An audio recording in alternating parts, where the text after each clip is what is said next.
우리 한 번 더 인사했으면 좋겠어요. 성도님 때문에 살맛이 납니다. 그게 참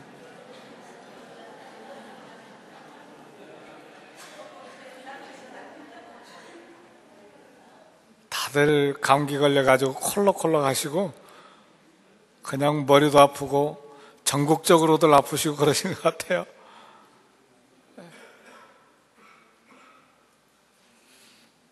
가능하면 집에 가셔서 비누로 손을 날마다 씻으시고 소금으로 입안도 이렇게 헹구시고 이렇게 하시면 좀 감기가 예방이 되리라 생각합니다.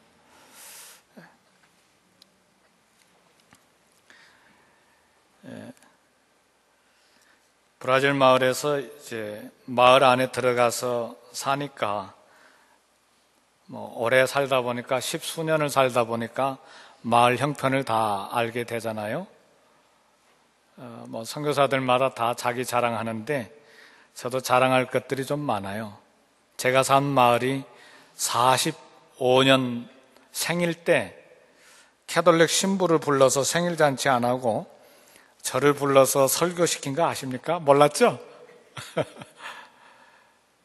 시의원들 상당히 많은 200여 명의 내빈들이 다 왔을 때 그 마을에 1000명 되는 오순절교회 목사님들도 있고 그런데 물론 표를 생각해서도 그런 분들 다 불렀지만 저에게 설교할 기회를 주셨다는 게 얼마나 영광이었는지 몰라요. 그래, 하여튼 복음을 전했습니다. 근데 이제 자세히 살펴다 보니까 빈집들이 있고 빈 땅들이 많이 있는 것을 봤어요. 네, 그런 빈집이 있고 빈 땅들이 있는데 가끔 전혀 관계도 없는 사람들이 몰래 들어와서 삽니다. 근데 보니까 참 재밌는 것이 뭐냐면 아무리 주인이 따로 있고 그렇게 땅 문서, 집 문서가 있다 할지라도 물세, 전기세 안 내면 들어와서 사는 사람이 집을 가져갈 수가 있습니다. 그러니까 그런 집을 하나 봤는데 물세, 전기세를 내고 살아버리니까 한 5년 그런 경력이 생기니까 재판을 걸어도 이렇게 살고 있는 사람이 가져가는 것을 봤어요. 사용자 우선 소유 원칙이 적용되는 것입니다. 제 선교지를 10수년간 도왔던 집사님 한 분도 한국인입니다. 한국인 집사님도 당신 아버지가 참 좋은 별장을 하나 사놨는데 관리를 안 하니까 어떤 사람이 들어가서 살았어요. 근데 이분이 소유주이지만 전기세, 물세를 안 냈고 오히려 살고 있는 사람이 그걸 냈어요. 그러니까 법정에서 오랫동안 그거 가지고 씨름하더니 결국은 뺏기는 걸 봤어요. 재밌죠? 근데 뺏긴 사람들은 속도 상하겠지만, 근데 이제 오늘 본문에 소개된 포도원 비유도 이제 이런 부분에 이제 논쟁이고 갈등이 이제 소개되어 있는데 상황은 다릅니다. 상황이 왜 다르냐면 이제 우리 예수님이 성전 주인으로서 예루살렘에 이제 들어오셔서 성전을 보니까 말이 아니잖아요.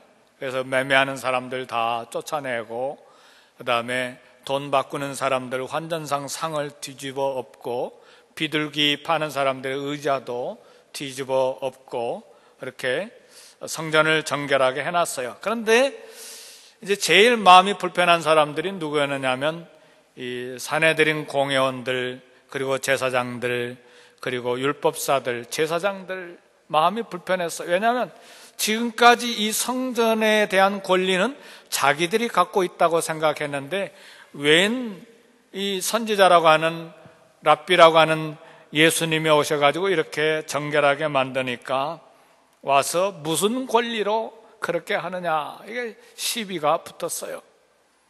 그래서 우리 주님과 논쟁을 벌였습니다. 그래서 우리 주님께서 여기에 대한 답변으로 이 포도원 비유를 주신 것입니다.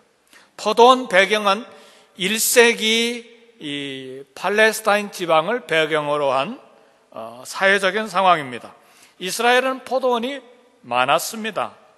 그래서 부유한 지주들이 넓은 포도원을 만들고 이제 소작농들에게 이렇게 세받고 임대해 주는 이제 그런 문화적인 상황입니다. 그래서 추수 때가 되면 주인이 종이나 아니면 이렇게 사람을 보내서 얻은 소득에 대한 그 소출을 이제 받아내곤 하는데, 이때 보냄을 받은 사람들, 종들과 그리고 소작농으로 일하는 사람들 사이에 시비가 자주 붙었어요. 이게 이제 예수님이 이야기하신 포도원 비유의 문화적인 배경들입니다. 근데 오늘 본문의 1절의 말씀을 보면 예수께서 비유로 그들에게 말씀하시되, 한 사람이 포도원을 만들어 산 울타리로 두르고 또 즙자는 틀을 만들고 망대를 지어서 농부들에게 세로 주고 타국에 갔더니 그랬어요. 그러니까 한 주인이, 한 사람이 포도원을 만들었는데 조그만 집 앞에 뜰이 아니고 산 울타리를 만든 거 보니까 산을 포함한 거대한 포도원을 만든 것 같아요. 그리고 거기에 즙틀을 또 만들었어요. 그러니까 조그만 농장이 아닙니다. 그리고 그 포도원을 안전하게 지키기 위해서, 보호하기 위해서 높은 망대도 만들었어요. 그러니까 굉장한 좋은 그런 포도원을 만들었습니다. 주인이 돈을 많이 투자한 포도원입니다.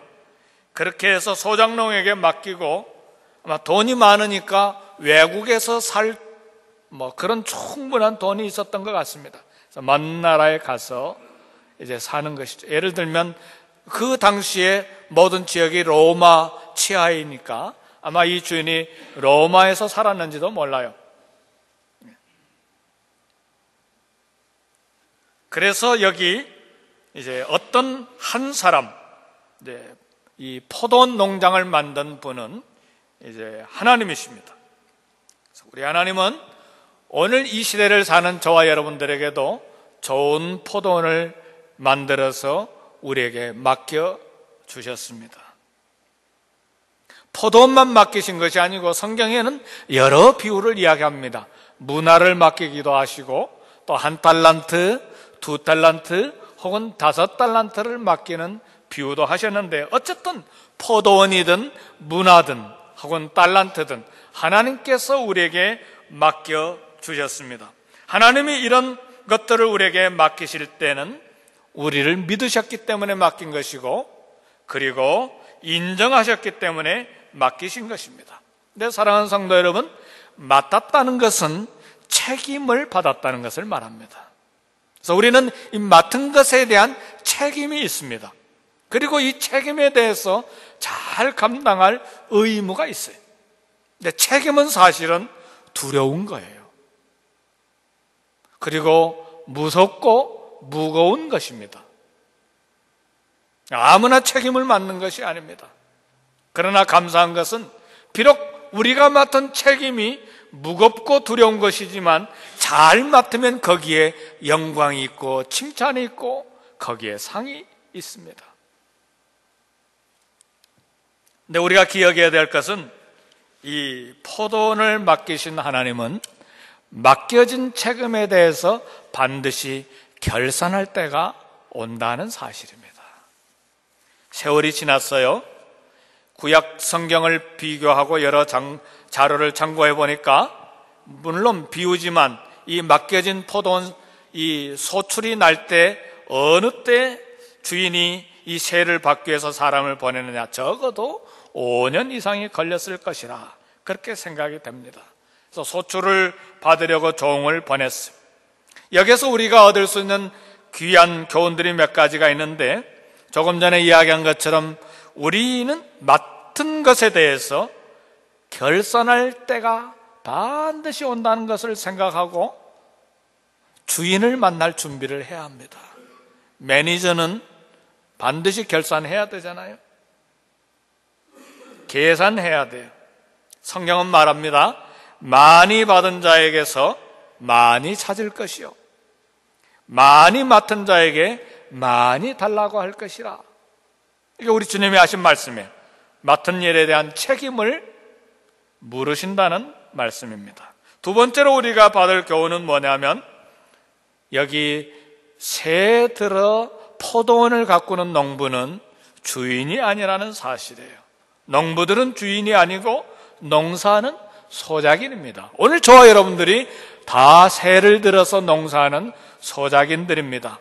달란트 우리가 만들어낸 것 아니잖아요. 1달란트, 2달란트, 5달란트 다 하나님이 우리에게 맡겨주신 거예요. 그리고 언젠가 주인이 돌아왔을 때 그 달란트를 어떻게 사용했는지, 이윤을 어떻게 남겼는지 결산할 때가 반드시 오기 때문에 우리는 주인이 아니고 그리고 관리인, 소작인임을 알아야 합니다. 이것이 우리 기독교가 갖는 유명한 청지기 개념입니다. 청지기는 주인이 아닙니다. 청지기는 관리인이에요. 매니저예요. 주인이 결산하자고 할 땐 언제든지 장부를 다 내놓고 검사를 맡아야 하는 것이 청지기입니다. 이것이 우리 기독교가 갖는 유명한 청지기 개념이에요. 내게 있는 삶, 내게 주신 자녀, 내게 주신 남편, 아내, 재능, 돈, 시간 모두 다 하나님으로부터 왔어요. 우리는 맡은 자에 불과해요. 내게 주신 이런 모든 기능과 재능과 후천적으로 습득한 모든 것에 대해서 우리는 하나님 앞에 결산할 때가 오고, 내가 결산하고 싶다고 그래서 안 하고 싶다고 그래서 되는 것이 아니고 하나님께서 물으실 때가 반드시 온다는 사실을 기억하면서 우리는 살아야 돼요. 근데 오늘 포도원에 이상한 일이 생겼어요. 5절의 말씀을 보니까 또 다른 종을 보내니 그들이 그를 죽이고 또 그 외에 많은 종들도 덜어는 때리고 덜어는 죽인지라 그랬어요. 이게 무슨 일입니까? 주인이 종들을 보내는데 거절했다 그 말이에요. 얼마의 소출을 그리고 거기에서 얻은 이득을 이제 받기를 원하는데, 그래서 종들을 보내는데 그것을 거절했다 그 말이죠. 여기 포도원에 일어난 사건의 불행은 어디에서 시작이 됐느냐? 포도원 소유권을 내 것으로 만들겠다고 하는 소작농들의 잘못된 생각에서 불행이 시작이 됐습니다. 그 결과 주인이 보낸 종을 많이 때려서 보냈어요. 또 다른 종을 보니까 머리를 상하게 하고 부끄럽게 보냈어요. 세 번째 종은 아예 죽여서 보냈어요. 그 뒤에도 주인이 많은 종들을 보내는데 보낸 종들을 다 덜어는 때리고 덜어는 죽였어요. 그래서 주인은 최후로 자기 아들을 보냈어요. 하나 남은 자기 아들, 하나밖에 없는 상속자를 보냈어요. 그것이 7절의 말씀인데, 그러나 농부들이 그 하나밖에 없는 상속자를 어떻게 대느냐? 7절 보니까 그 농부들이 서로 말하되 이는 상속자니 자 죽이자. 그러면 그 유산이 우리 것이 되리라. 주인에게 하나밖에 없는 아들 죽이면 우리 것이 되리라. 그게 가능합니까? 법적으로? 그러니까 아마도 이 주인은 이미 죽었기 때문에 아들을 보냈을 것으로 생각했는지도 모르겠어요. 그래야 상속자도 죽고 이 아들을 보낸 주인도 죽었기 때문에 공중에 떠 있는 이 땅을 내 것으로 만들 수 있을 것이라 그렇게 생각했는지 모르겠어요. 소작인들의 생각, 유일한 상속자인 아들을 죽여서 합법적으로 땅을 차지하겠다고 하는 이 생각, 그래서 결국 이 소작농들이 아들까지도 잡아서 죽이고 포도원 밖에 던져버렸습니다. 사랑하는 성도 여러분, 하나님의 것을 자기의 것으로 주장하는 데에서 인간의 비극은 시작이 됩니다. 근데 성경에는 이런 이야기가 한 군데만 나오는 것이 아니에요. 어리석은 부자, 그리고 가난한 나사로의 이야기도 동일한 이야기. 어리석은 부자가 아침부터 밤늦게까지 부지런히 일을 했잖아요. 그래서 소득이 얼마나 많았는지 창고가 부족했어요. 그래서 창고를 짓는 데 투자를 했습니다. 재테크에 얼마나 능한 사람인지 몰라요. 그리고 이 사람이 생각하기를 이제 열해 동안 먹고 마시고 살 것 쌓아놨으니까 이제는 즐기자. 그때 어떤 일이 벌어졌습니까? 오늘 밤에 내 영혼을 내가 도로 찾으리니 그것이 누get이 되겠느냐. 그러니까 이 부자가 평생 동안 아침부터 밤늦게까지 일하고 소득을 얻어서 창고에 계속해서 이 어카운트에 돈을 쌓아 놓았는데 생각하지 못한 게 뭐냐? 몸이 자기 것이 아니고 영혼이 자기 것이 아니라는 사실을 몰랐어요. 그러니까 내 영혼을 오늘 밤에 내가 도로 찾으면 그 나머지 것이 다 네 것이 되겠느냐. 이것이 어리석은 부자의 불행이었어요. 오해였어요. 그러니까 이 어리석은 부자의 비유의 핵심은 소유권에 대한 오해의 문제입니다. 사랑하는 성도 여러분, 소유주가 하나님인 것을 생각하지 못할 때 부자에게 불행이 왔듯이 오늘 우리에게도 동일하게 삶에 대한 오해가 올 수 있습니다. 그 어느 것도 나의 소유는 없습니다. 그것은 욥이 고백한 말이기도 해요. 적신으로 왔다가 적신으로 갑니다. 그래서 주신 이도 하나님이요 가져가신 이도 하나님이시니까 하나님은 찬송을 받으실 뿐입니다. 그래서 욥기 신학의 중요한 핵심의 신학 중에 하나가 뭐냐? 하나님이 우리에게 복을 주시든 안 주시든 하나님은 영원히 찬송을 받으실 뿐이다. 그것이 욥기 신학의 핵심 사상입니다. 우리는 하나님께서 주신 것을 맡아서 관리하는 청지기일 뿐입니다. 하나님 가끔 그것을 시험하세요. 아브라함에게도 시험하셔서 그 이상 내게 바쳐라. 아브라함 시험을 통과했어요. 내 것이 아니지. 100년이 지나는 동안에도 아들을 안 주셨다가 주신 분이 하나님이시지. 이제 가져가신다고 하니까 이제 하나님께 다시 드려야지. 이게 청지기 개념입니다. 오늘 우리 중에도 이 부분에 오해를 가지면서 살 수가 있는데, 그래서 하나님의 축복하기를 원합니다. 축복에 관한 설교를 하면 많은 성도들이 마음을 열어요. 귀도 열고, 그리고 마음이 뜨거워져요. 그리고 믿음도 강해져요. 그리고 아멘 소리도 커집니다. 그러나 여러분, 몸을 하나님께 드리세요. 시간도 하나님께 드리세요. 재능도 하나님께 드리세요. 그리고 11조도 하나님께 잘 드리세요 하면 마음을 닫고 눈도 닫고 귀도 닫고 믿음도 닫고 그리고 모든 것을 닫아요. 그리고는 이 교회는 맨날 헌금 이야기밖에 안 해. 마음이 식어요. 이게 우리만 아니고 보편적인 우리 기독교인들의 생각이에요. 이것이 포도원을 맡아 관리하는 농부들의 마음이고 오늘 현대교회의 성도들의 마음의 상태예요. 그러나 사랑하는 성도 여러분, 우리 예수님은 하나님의 최후의 구원자이심을 알아야 합니다. 마지막 남은 상속자요. 그리고 포도원에 대해서 결산하기 위해서 오신 마지막 상속자임을 알아야 합니다. 포도원 농장의 주인은 하나님이세요? 여기 세든 소작인들은 이스라엘과 종교 지도자들과 오늘 우리 성도들입니다. 핍박받고 죽임을 당한 종들은 하나님으로부터 보냄을 받은 선지자들이요 종들입니다. 마지막으로 주인이 보낸 아들 상속자는 우리 하나님의 아들 예수님이에요. 이 상속자 예수님은 오늘 우리에게 오셔서 결산하시는데, 왜 결산하자고 하십니까? 하늘나라 창고에 돈이 좀 부족합니까? 아닙니다. 우리 하나님 부자예요. 세계에 있는 모든 금과 은이 다 하나님의 것입니다.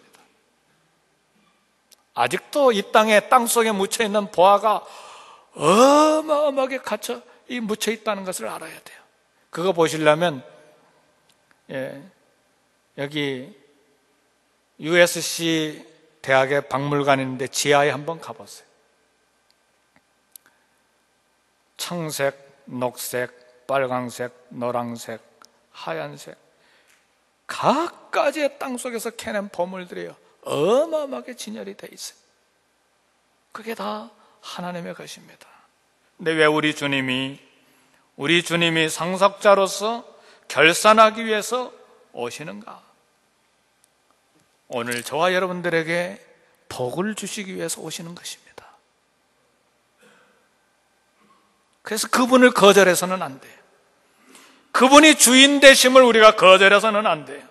하나님은 구원의 열매를 거두기를 원하세요. 하나님 우리가 당신의 백성임을 선언하기를 고백하기를 원하세요. 하나님의 아들을 영접하면 거기에 구원의 역사가 일어나고 거기에 부흥이 있고 거기에 축복이 있습니다. 그 축복을 확인하기 위해서 우리 주님이 우리에게 오십니다. 그러나 여기 종교 지도자들은 예수님을 배척했어요. 이스라엘 종교 지도자들은 역사적으로 얼마나 많은 선지자들을 죽이고 핍박하고 배척했는지 몰라요. 그리고 마침내 최후로 오신 마지막 선지자인 예수님까지 배척하고 죽였어요.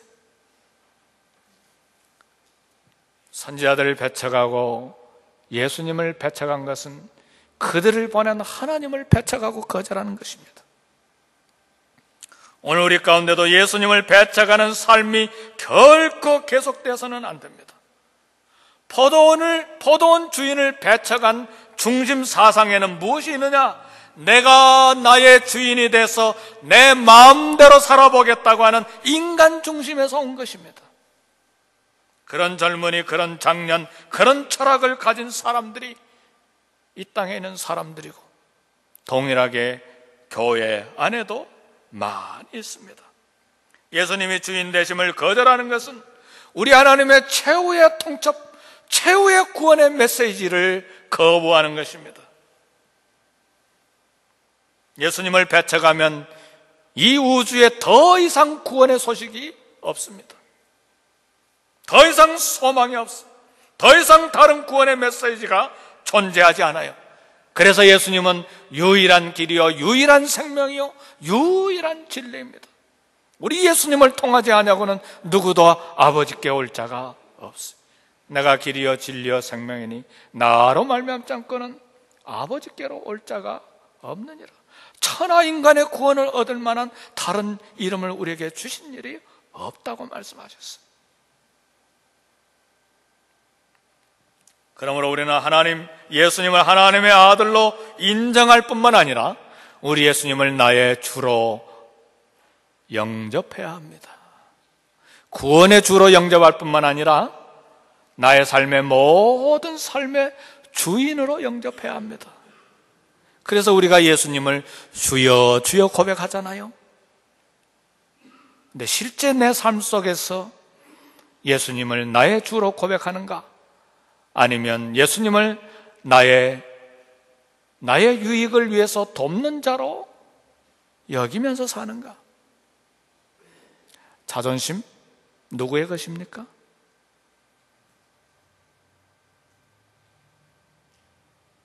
내 양심 누구의 것입니까? 뭐 때문에 화내죠? 내 자존심 때문입니까? 아니면 주님 때문에 그렇습니까?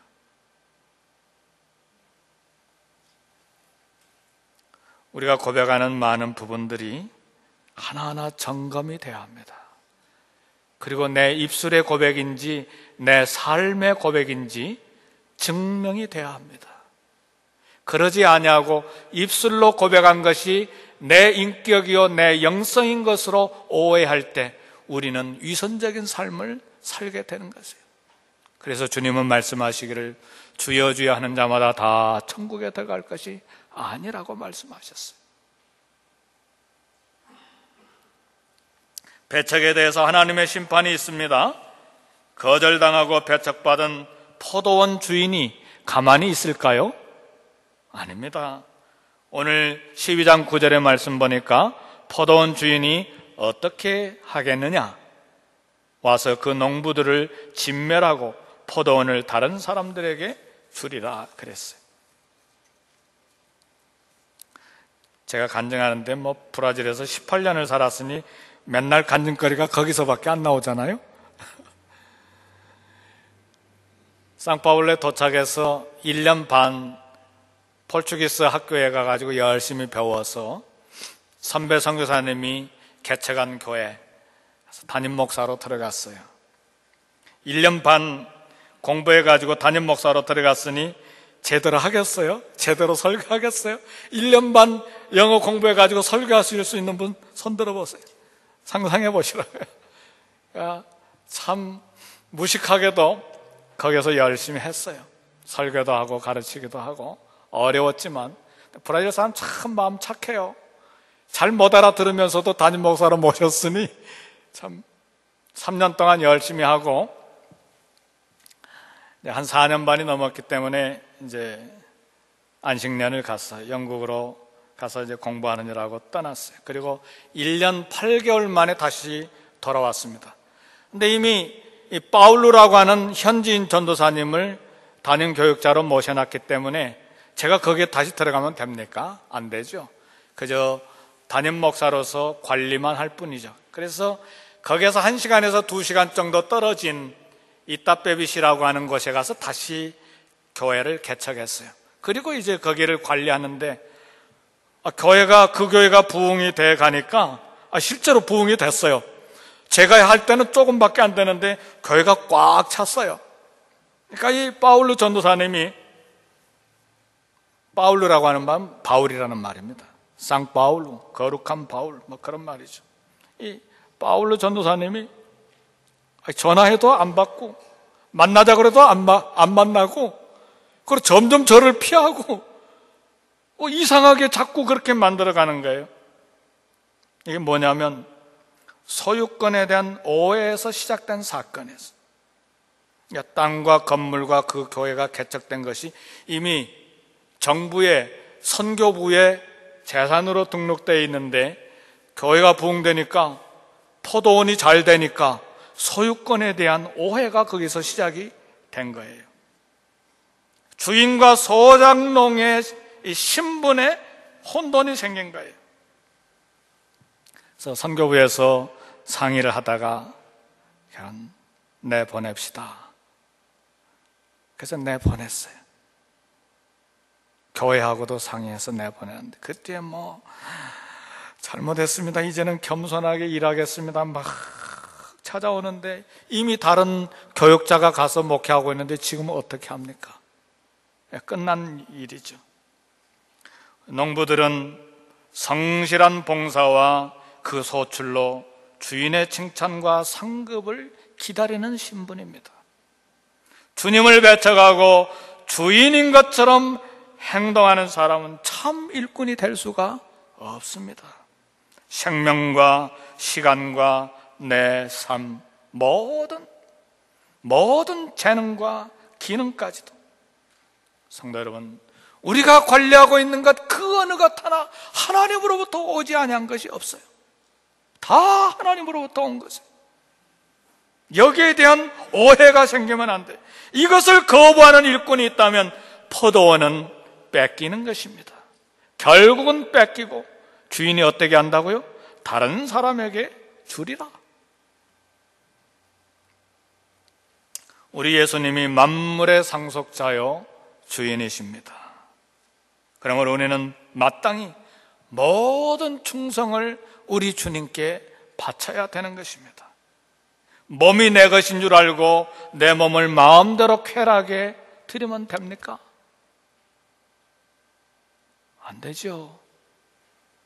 시간이 내 것인 줄 알고 마음대로 헛된 것에 시간을 낭비해서 됩니까? 안 되지요. 재능이 내 것인 줄 알고 내 성공만을 위해서 사용하면 됩니까? 안 되죠. 제가 군인으로 있었는데 군정사병으로 잠시 일하고 있어서 군인들도 예배를 드리잖아요. 군대 안에 교회가 있으니까 성가대를 만들고, 그래서 우리 성가대 합시다. 뭐 성가대 열심히 하고 그러는데, 한 친구가 얼마나 노래를 잘하는지 몰라요. 아마 성악을 전공했는지도 모르겠어요. 제가 성가대 합시다. No. 개인 특송하세요. Yes. 그래도 우리 함께 성가대 좀 합시다. No. 개인 찬양. Yes. 성도 여러분, 선천적으로 주어진 재능이든 후천적으로 습득한 기능이든 우리의 재물이든 시간이든 심지어는 몸까지도, 우리의 자존심까지도, 모든 것이 다 하나님에게서 온 것입니다. 그래서 하나님이 쓰시고자 하실 때, 주가 쓰시겠다고 할 때 거기 드려야 돼요. 나는 사람을 위해서 쓰지 않습니다. 하나님을 위해서는 언제라도 예습니다. 천만의 성도 여러분, 오해하지 마세요. 하나님을 위해서 봉사한다는 것이 뭡니까? 하나님께 뭘 어떻게 드린다는 말이에요? 하나님 앞에 헌금 드릴 때 하나님 받으세요? 공중에다 떠올려서 하나님 받습니까? 안 해요. 사람에게 쓰는 거예요. 불쌍한 사람에게 주는 거예요. 선교사들에게 주는 거예요. 가난한 사람들에게 주는 거예요. 그것이 하나님께 드리는 것입니다. 재능도 역시 마찬가지예요. 어떻게 하나님께 드려요? 주가 쓰시겠다고 하는 말은 주님이 직접 쓰시겠다는 말이 아니고, 필요한 이웃을 만날 때 내가 이웃이 되어주는 것이에요. 그것이 주님을 위해서 쓰는 것입니다. 나 기분 나빠. 나 자존심 상했어. 나 안 할 거야. 그건 내가 나의 주인이라고 하는 고백일 뿐이에요. 나는 내 삶의 주인이 아닙니다. 나의 주인은 하나님이세요. 나를 만들어서 이 땅에 보내주신 주인은 하나님이세요. 그래서 우리는 예수님을 주라고 고백하는 거예요. 주라고 하는 뜻이 뭐예요? 히브리어로 주라고 하는 말이 아도나이, 그리스어로 뭐예요? 그리스어로 뭐예요? 퀴리오스. 주라고 하는 말은 왕이라는 뜻도 있고 상전이라는 뜻도 있지만 주인이라고 하는 개념이 들어가 있어요. 주인. 아도나이 퀴리오스가 우리 하나님이요, 예수님이에요.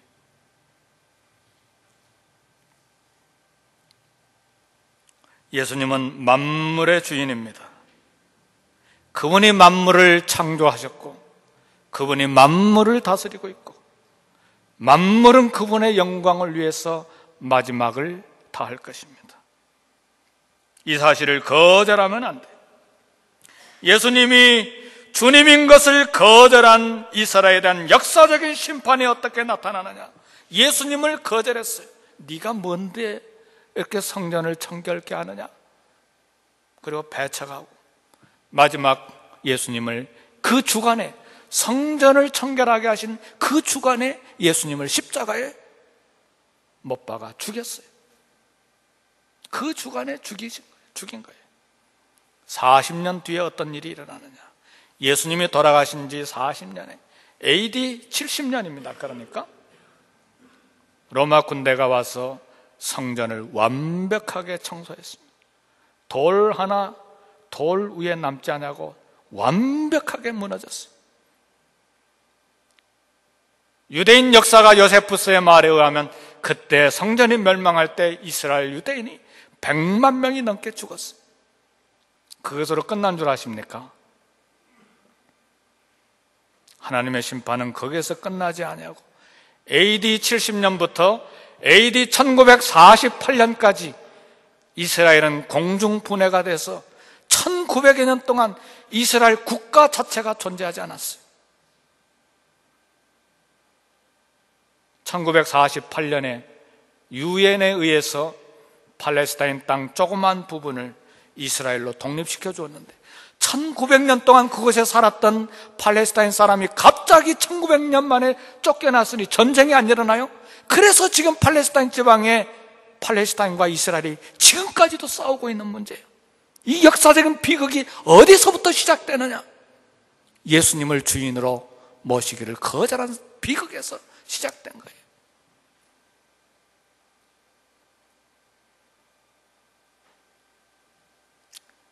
구원의 주인 예수님을 배척하고 주인 되시는 예수님의 소유권을 분명하게 하지 아니한 데 대한 심판이 이스라엘 땅에 임한 것입니다.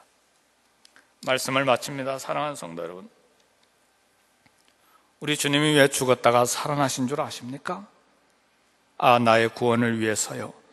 정확한 교리입니다. 그러나 로마서 14장에 보면 우리 그렇게 고백하면 안 돼요.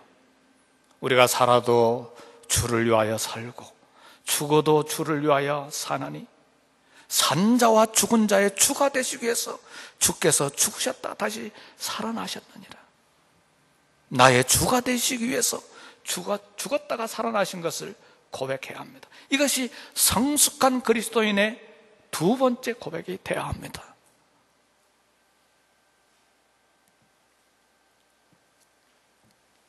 우리 모든 생각에는 예수님이 나의 주인인 것을 고백하는 생각으로 새롭게 이 생각이 전환이 돼야 돼요. 우리 영어로 잘 아는 말이지만 패러다임 시프트가 일어나야 된다. 생각의 전환이 일어나야 돼. 지금까지 내가 내 주인인 줄 알고 살았던 그 생각의 전환이 이루어져야 돼. 나의 모든 삶의 주인은 예수님이다. 우리는 그런 땅, 이 미국 땅에서 삽니다. 성도 여러분,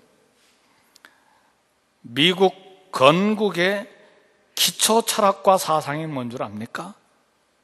청교도 신앙이에요. 청교도 신앙의 핵심 사상이 뭔 줄 압니까? 청지기 개념입니다.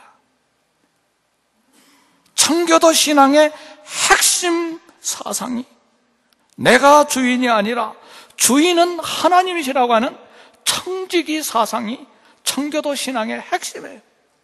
이것이 미국의 건국의 뿌리예요.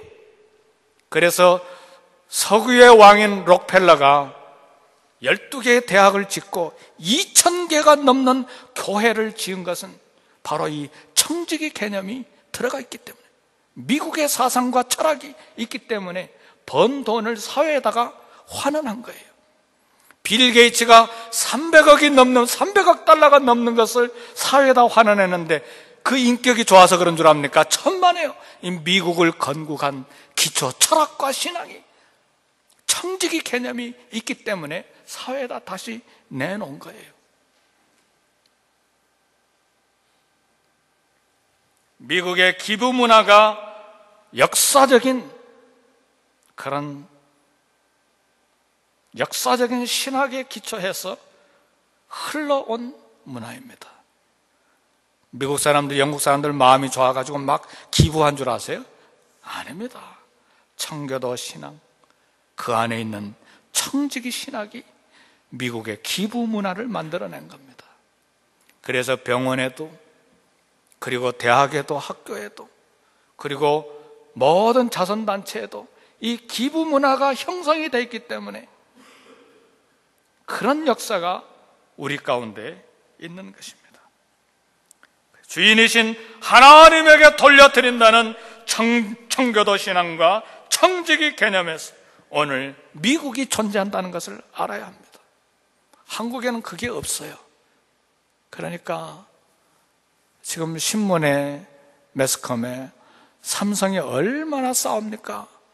시아버지하고 며느리하고 소송하고, 딸도 손녀도 소송하고, 막 형제끼리 소송하잖아요. 삼성에. 왜요?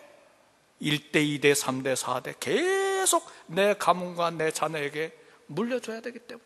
그것이 한국의 문화예요. 그러나 미국의 문화는 그렇지 않습니다. 왜 기부 문화가 미국에 정착이 됐느냐? 미국을 건국한 우리 청교도 조상들이 청지기 개념을 우리에게 유산으로 남겨주었기 때문에 그렇습니다. 사랑하는 성도 여러분, 주님께 복종하는 것은 우리의 행복을 위함입니다. 내가 내 삶의 주인으로 사는 것처럼 어리석고 불행한 것은 없습니다. 내가 내 삶을 책임져요. 그건 불안이요, 공포요, 그리고 장래도 없어요. 예수님을 주님으로 모시고 사는 것이 가장 지혜롭고 가장 안전하고 가장 행복한 것입니다. 내 삶의 주인도 예수님, 내 자녀의 주인도 예수님, 내 사업의 주인도 예수님, 이처럼 주인은 예수님을 모시고 살 때 가정도 내 삶도 내 사업도 가장 확실하고 가장 안전합니다. 내가 내 주인으로 살기 시작할 때, 내가 내 삶의 주인으로 알고 그렇게 내 마음대로 컨트롤하기 시작할 때, 거기에서 불안과 그리고 절망과 괴로움은 시작이 되는 것입니다. 변화산에서 들려온 아버지 하나님의 음성은, 이는 내 사랑하는 아들이니 너희는 저의 말을 들으라. 예수님의 말씀을 듣고 예수님을 주님으로 인정할 때 하나님은 우리에게 그분의 영광을 위해서 더 좋은 포도원, 더 많은 것으로 맡기실 것을 믿습니다. 기도하십시다. 우리 다 같이 1, 2분간